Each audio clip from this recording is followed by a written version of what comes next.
제가 왜 좋냐? 이쁘잖아. 난 느낌이 좀 달라. 선아 쟨 섹시해. Halo, selamat datang di channel Sinema Tuntas. Hari ini aku mengajak kamu bernostalgia ke masa SMA yang penuh tawa, rasa deg-degan, dan cinta diam-diam. Film ini adalah adaptasi Korea dari film legendaris Taiwan dengan judul yang sama, yaitu You Are the Apple of My Eye versi 2025. Ini tetap membawa semua rasa yang kita kenal, tapi dengan warna khas Korea. Peringatan dulu ya, video ini penuh spoiler. Jadi kamu yang belum nonton dan anti spoiler, lebih baik kamu nonton dulu deh film fullnya. Kisah kita dimulai di sebuah SMA negeri di Provinsi Chuncheon tahun 2005. Jinwoo adalah murid paling bandel, selalu bikin keributan di kelas, dan tentunya paling sering dihukum oleh guru. Dia punya sahabat yang selalu siap bikin keributan. Ada Donghyun yang kerjanya cuma makan, Byungju paling kuat masalah tidur, Byeontaewan yang pendiam namun otaknya paling kotor, dan ada Sungbin yang menjadi teman sekaligus saingan Jinwoo. Walaupun mereka memiliki kepribadian yang berbeda, tapi mereka memiliki satu kesamaan, yaitu mereka semua terpikat pada Sunah, gadis cantik, pintar, yang sekaligus menjadi ketua kelas. Ada juga teman dekatnya Sunah, yaitu Jiun, cewek blak-blakan yang jadi pelindung Sunah. Ketika guru sudah datang dan kelas dimulai, Jinwoo mulai membuat keributan di kelas dengan menembak Taewon dengan karet gelang. Bu guru tahu kelakuan Jinwoo dan dia diberi peringatan. Namun Jinwoo tetap bertingkah dengan melempar kotak susu ke Taewon. Sampai-sampai kotak susunya tumpah ke Sunah, yang membuat Sunah kesal dan berteriak. Ya! Karena hal itu, guru pun melempar kapur ke Jinwoo, yang pas mengenai jidat Jinwoo. Kemudian guru pun menghukum mereka bertiga.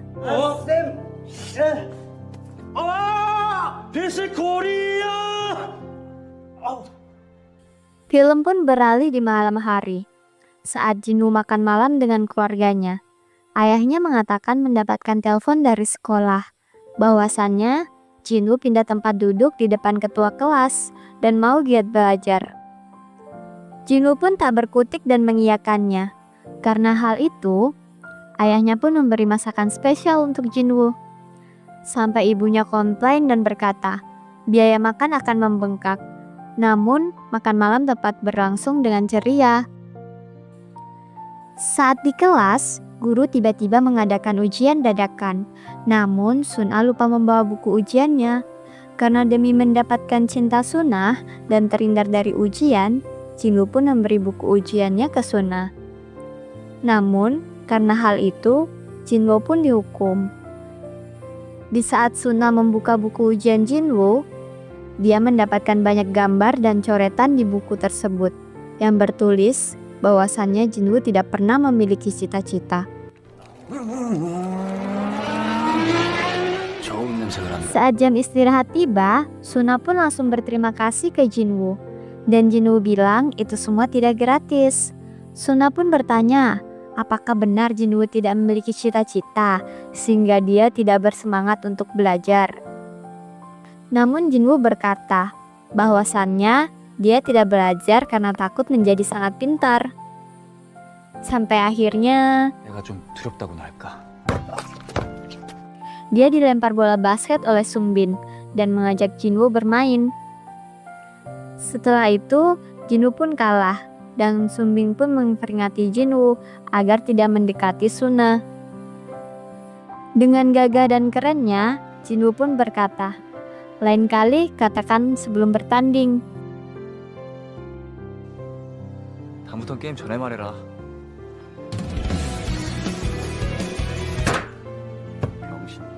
Saat kembali ke kelas, tiba-tiba Sunah menusuk iseng ke pundak Jinwoo dengan pulpen. dia memberi kisi-kisi ujian dan buku panduan belajar kepada Jinwoo. Itu sebagai tanda terima kasih atau balasan karena Jinwoo telah memberikan buku ujiannya ke Suna tadi. Namun, Jinwoo tidak mempedulikan hal itu, sehingga membuat Suna kesal dan pergi karena Jinwoo sama sekali tidak ingin berusaha. Di malam harinya, saat Jinwoo belajar tinju dari komik, dia tak sengaja meninju minuman dan menumpahkannya ke buku kisi-kisi Suna yang diberikan tadi siang. Jinwoo pun membersihkan buku itu, dan tanpa dia sadari, dia membaca semua isi buku kisi-kisi itu karena kagum melihat tulisan Suna yang menurutnya sangat bagus. Malam selanjutnya, Jinwoo mengerjakan kisi-kisi dari Suna. Dia mulai stres dan ayahnya datang untuk memotivasinya. 공부 이왕 할 거면 열심히 해라. Hari-hari pun berlalu, dengan Jinwoo yang makin giat belajar, kapanpun dan dimanapun. Dan di saat ujian telah berakhir, usahanya tidak sia-sia, dia mendapatkan nilai 86. Makin hari, Suna dan Jinwoo pun semakin dekat. Film pun beralih di saat kelas dimulai. Entah kenapa akhir-akhir ini banyak barang yang hilang, termasuk uang kas kelas. Dan semua siswa harus dihukum karena tidak ada yang mengaku mengambil barang yang hilang tersebut. Di saat giliran kelas Jinwoo yang diperiksa, semua siswa disuruh berdiri. Dan guru melakukan penggeledahan. Guru menemukan banyak makanan di tas Doyun dan menuduhnya dia yang mencuri uang kas. Dengan beraninya, Jinwoo berkata, 얼마면 되는데요? 제가 낼게요. karena hal itu, guru pun marah dan menyuruh Jinwoo untuk keluar kelas. Di sini, Suna pun membela karena guru menuduh Doyun mencuri tanpa ada bukti. Karena hal itu, Jinwoo dan teman-temannya termasuk Suna dan Jiun pun rela untuk dihukum. 재밌지? 창피해. Saat dimana libur sekolah pun tiba dan mereka melakukan liburan yang ditabur dengan tawa, canda, dan kekocakan dari Jinwoo dan teman-temannya. Dan akhirnya, karena candaan yang berlebihan, Jinwoo dan Sungbin pun bertengkar dan melibatkan teman-temannya. Karena hal itu mereka pun dihukum lagi. 이것들이 진짜 여기까지 와가지고 와 띠가로 Di saat mereka kembali bersekolah, mereka semua berkumpul di kantin. Di sini, Byungju bercerita tentang sekolah SMA Soyang yang horor. Di cerita tersebut, ada 2 siswi SMA Soyang yang mengikuti sesi belajar tambahan sampai larut malam. Tapi salah satu siswi tak sengaja menjatuhkan pulpen merahnya dan dia harus mengambil pulpen itu di lantai sampai akhirnya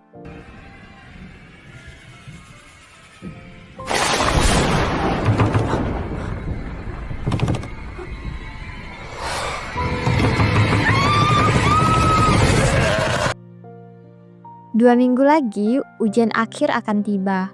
Oleh karena itu, Jinwoo diajak Suna untuk mengikuti bimbel bersamanya. Awalnya dia menolak, tapi karena merasa tertantang, Jinwoo pun setuju.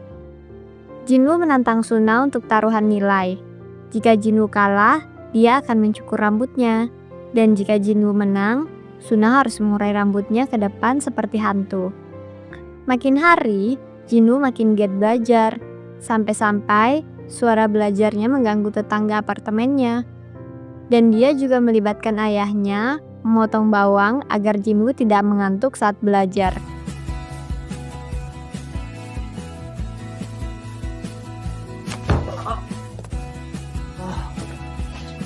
아빠!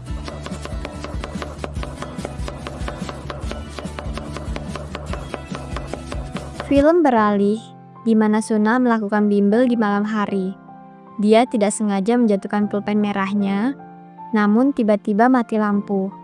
Dan dia pun teringat cerita horor Byungju di kantin lalu. Sampai akhirnya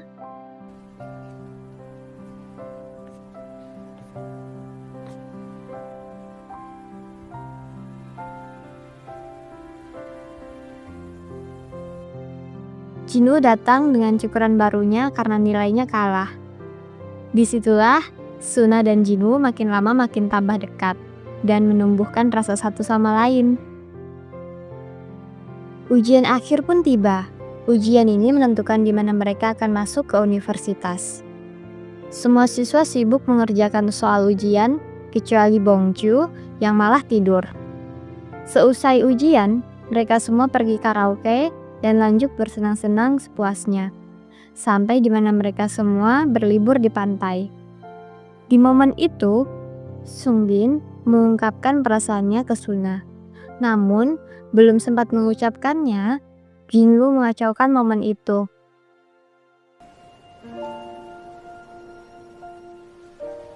수능 끝나고 꼭 물어보고 싶었는데.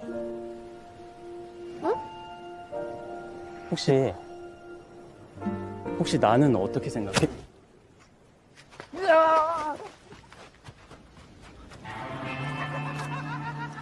선아 잠깐만. 진우 너희 새끼 뒤졌어. Film pun berlanjut. Di saat mereka semua berkumpul di tepi pantai, di sana mereka mengungkapkan cita-cita mereka masing-masing. Seperti Byungju yang bercita-cita ingin tidur sepuasnya, Taewon yang ingin punya pacar, Suna yang ingin lanjut berkuliah, dan Jinwoo yang ingin menjadi orang yang luar biasa. Hasil dari ujian akhir pun telah keluar. Jinwoo diterima di 2 universitas. Tapi secara mengejutkan, Suna yang menjadi mentor Jinwoo dalam belajar sekaligus orang terpintar di kelas mendapatkan nilai rendah yang membuatnya sangat sedih.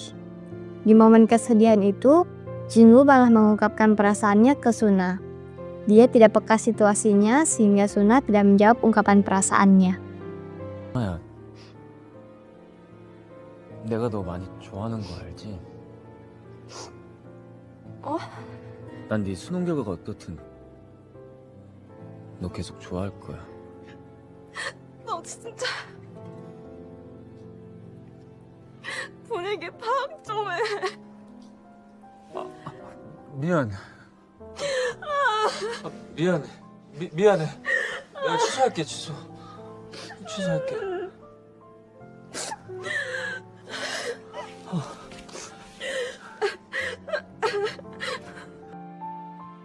Upacara kelulusan pun tiba. Sungbin diterima di Fakultas Hukum di Sinchon. Donghyun diterima di Universitas Katolik. Taewon diterima di Universitas Jeju. Byungju, si tukang tidur, juga diterima di universitas. Sementara Suna hanya diterima di universitas setempat. Dan hanya Jinwoo yang diterima di universitas bergengsi di Seoul. Sedangkan Jiun akan mengikuti kompetisi K-pop. Mereka semua pun akan segera berpisah. Namun sebelum berpisah, Jinwoo sempat memberikan gelang kenang-kenangan kepada Suna.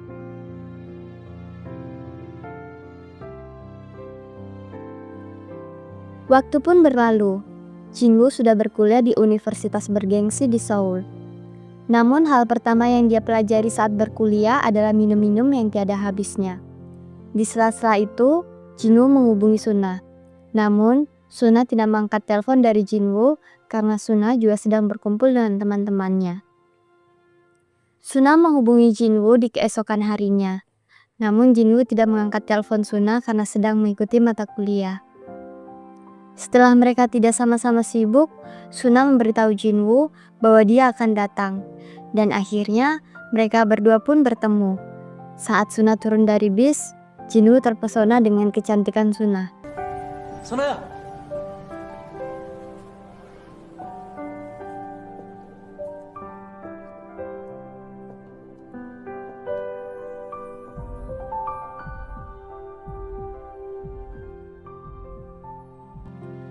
Di kafe, Jinwoo merasa canggung karena pesanan yang tiba adalah paket pasangan. Dia berdalih mengatakan menu itu untuk 2 orang agar bisa menyembunyikan rasa malunya. Saat mereka berjalan-jalan sambil mengobrol, Suna memberitahu Jinwoo untuk memastikan kembali perasaannya. Karena Suna berpikir dirinya memiliki banyak kekurangan. Jinwoo pun bertanya-tanya dalam hati, apakah dia ditolak sebelum menembak Suna? Namun, Jinwoo tidak pesimis dan justru berpikir dia harus menembak Suna dengan cara yang lebih keren nantinya. Suatu hari, Jinwoo memberitahu Suna bahwa dia sedang cedera karena latihan. Namun, Suna kesal dan menuduh Jinwoo cedera karena berkelahi. Cerita berlanjut di mana Jinwoo mengundang Suna untuk menonton pertandingan boxingnya, agar Suna melihat betapa kerennya dirinya. Dan Suna pun datang di saat pertandingan. Namun Jinwoo kalah dalam pertandingan. Seusai pertandingan, Jinwoo menghampiri dan mengatakan dia akan lebih keren jika menang. Namun, bukannya mendapatkan respon yang diinginkan, Suna justru kesal pada Jinwoo. Di saat yang sama, dua orang pria yang mendengar perdebatan Suna dan Jinwoo meledek mereka, hingga emosi Jinwoo tidak bisa dikendalikan, karena mereka juga merayu Suna. Akhirnya, Jinwoo pun terlibat dalam perkelahian, meskipun Suna telah menahan Jinwoo agar tidak terpancing oleh emosinya.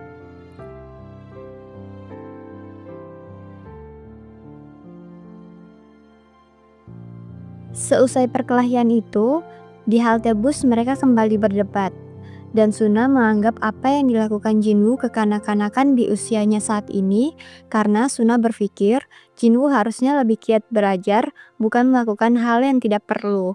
Dan Jinwoo yang selalu berusaha untuk membuat Suna terkesan pun kesal, karena apapun yang ia lakukan selalu terlihat kekanak-kanakan di mata Suna.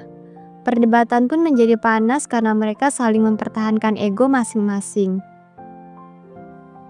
Meskipun terpisah jarak yang jauh, Taewon yang mengetahui retaknya hubungan Jinwoo dan Suna pun datang untuk menghibur temannya itu.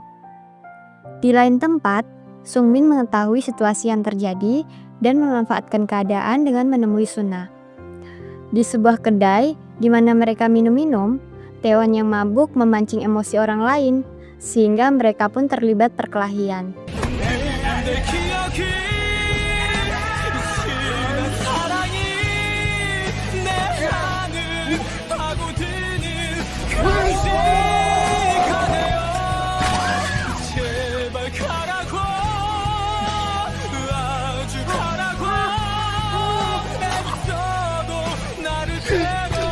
Mengetahui hal itu, ayah Jinwoo pun menyuruh Jinwoo untuk mengikuti wajib militer.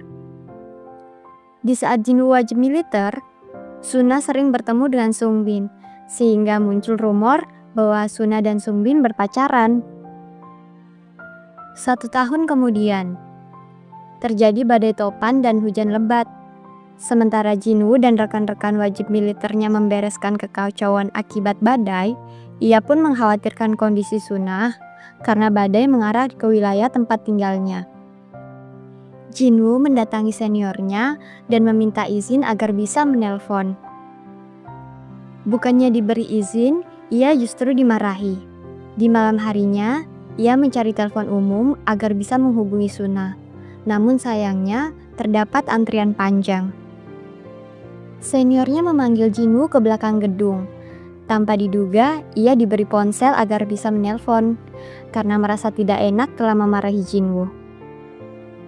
Jinwoo menghubungi Suna setelah sekian lama mereka tidak pernah berkomunikasi semenjak kejadian waktu itu. Setelah berbicara dengan Suna, ternyata banyak kesalahpahaman di antara mereka yang terselesaikan. Begitupun rumor tidak benar yang mengatakan Suna berpacaran dengan Sungbin. Ketika ingin mengatakan hal yang penting, telepon mereka tiba-tiba terputus karena baterai ponsel yang habis.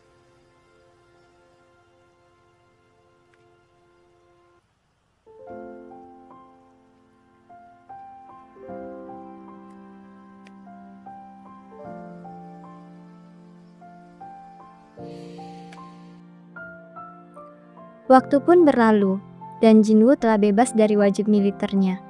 Seperti orang seusianya yang sibuk mencari kerja, mereka juga sibuk menggapai impian masing-masing. 오빠 이거 진짜 좋다. 이걸로 살까 자기야? 응. 병주는 특기를 살려 가구회사에 취직했다. 이유는 모르겠지만 이달에 판매왕이 됐다.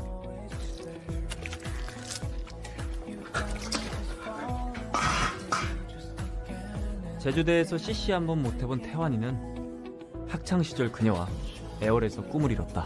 요리는 안 하고 나만 볼 거야? 아유, 이뻐 죽겠어 아주. 곧 검사들의 세상이 올 거란 아버지의 말을 듣고 성빈이는 변호사가 아닌 검사가 되는 걸 선택했다. 하여간 축하하네. 끝까지 재수없는 감사합니다. 자네가 안판사 아들이라고? 네 맞습니다. 아버님 잘 계시고. 네.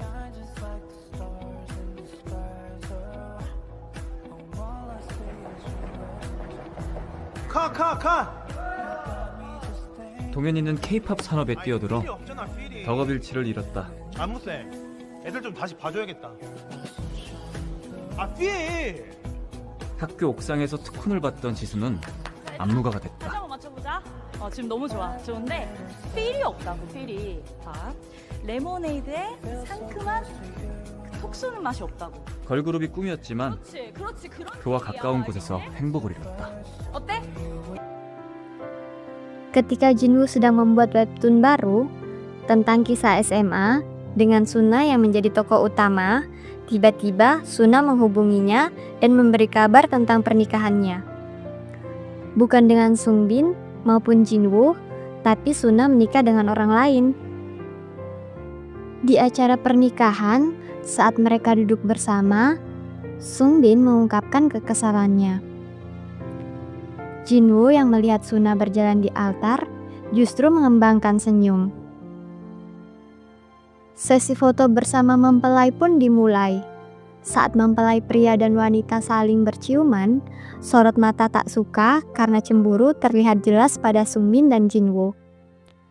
Di sesi akhir, Jinwoo mencium pengantin pria karena lelucon dari teman-temannya. 치사하게. 안해 나 안해 안해. 야 그냥 하지 말라는 거잖아.